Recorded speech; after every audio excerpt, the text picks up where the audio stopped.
ਉਹ ਜੁਗਨੀ ਮੇਰੀ ਛੋਰੀ ਸੈ, ਤਾਂ ਉਹਦੇ ਲਈ ਪਰੇਸ਼ਾਨ ਹੋਣਾ ਬੰਦ ਕਰ ਦੇ। ਉਹਨੇ ਤਾਂ ਕਰ ਵੀ ਲਿੱਤੀ ਹੋਣੀ ਆਪਣੀ ਸਾਰੀ ਤਿਆਰੀ।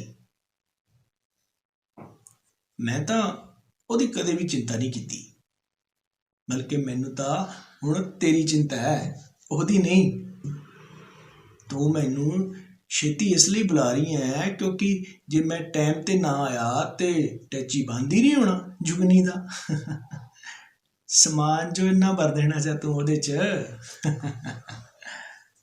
ਨਾ, मैं तेने रोकू ना, समझू मां का दिल से ना। पर अपनी बेटियां है ही इतनी प्यारी, की करिए। अपने आप तो दूर कर दिया, दिल भी तो दुख है सै, पर बेचना तो पड़ेगा ही। वेख भागवान ने बदलाव जिंदगी का नियम है। हुण जुगनी कोई छोटी तो है नहीं, बड़ी हो गई सै, समझदार हो गई सै। कल नूं कुछ साल बाद ब्याह भी करना है उसका, फिर भी तो जाएगी।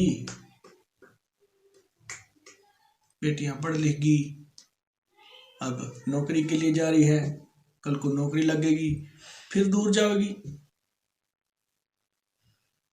रीत है दुनिया की, नाले फिर आना जाना तो लग गया ही रहना है। पर तू चिंता ना कर, मैं हूं ना। भाई ऑटो चला के गुजारे जो के पैसे तो कर ही लेना है ना। आपां अपनी बेटियां नूं कोई कमी नहीं होण देनी, ये गल असां दोनां नूं पता है। ते फिर विश्वास कर, ओए भरोसा रख माता रानी ते। अपनी बेटियां बड़ी संस्कारी हैं, और की चाहिए है।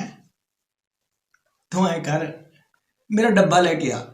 और तू तो गल्लां कर करके भर लेना ढिड अपना, मैं मरूंगा सारे दिन उत्ते भुखा। कर दियां।